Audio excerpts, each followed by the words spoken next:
Hi everybody, in this video I'm gonna give you some pointers on how to write a resume that will grab the attention of potential employers.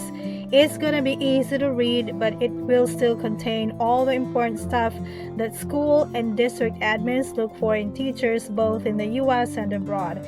If you haven't already, make sure to hit that subscribe button and give me a like. You can also follow my Facebook page for more information on teaching in the US and other countries. When you're putting together your resume, keep it short and sweet, no more than 2 pages. If you can squeeze it all onto 1 page, that's even better. There are tons of free online resume generators out there. Feel free to use them and make them your own. Some visa sponsors and placement agencies have their own format for resumes, so make sure to follow theirs. Oh, and heads up, a few visa sponsors and recruitment platforms don't even require a resume. When it comes to your personal information, just include your contact details like your home address, email, and phone number. As for the objective part, you can just say to secure a position as a high school physics teacher. This does not have to be dramatic or wordy at all. When writing your educational background, skip your basic schooling and start with your most recent degree. So if you've got graduate degrees such as master's or doctorate, put those first and your bachelor's degree at the bottom of the list. Specify the program and inclusive years. For work experience, state the name of the school and its location starting from the city and then the country, grade or year level and subjects. State the inclusive years you have taught in that school. Summarize your job description.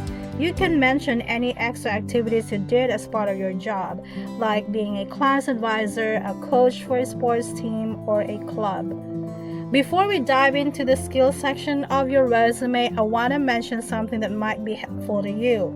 I wrote a book called A Foreign Teacher's Guide to U.S. Teaching Application. It is designed to help you stay organized and on top of the application process.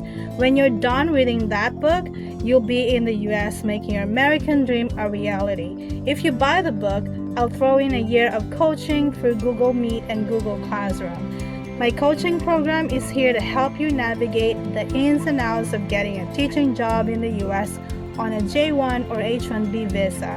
Plus, I'll share my insights on landing a teaching career at international schools. I'm getting ready to teach in Russia, so you know that I am in the know. Check out the description below for more details.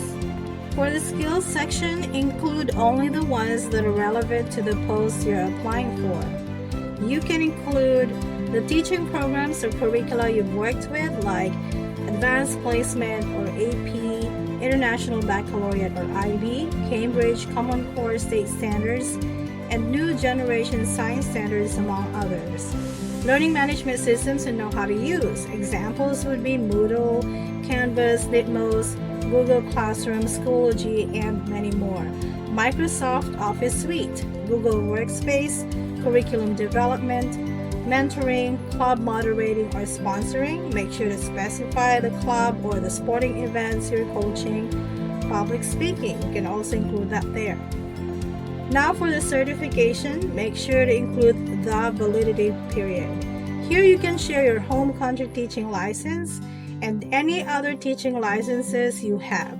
You can also include certifications like reading endorsement, or if you're a Microsoft certified educator, and so on. Since you're applying as a teacher in another country, you should include any languages that you speak. If you have a language certification to go with it, then put that in as well.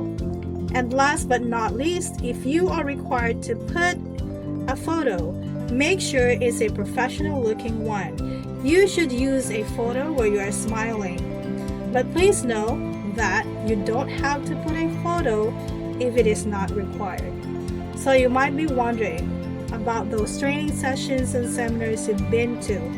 Well, only include those if the training or the people who ran it are internationally recognized.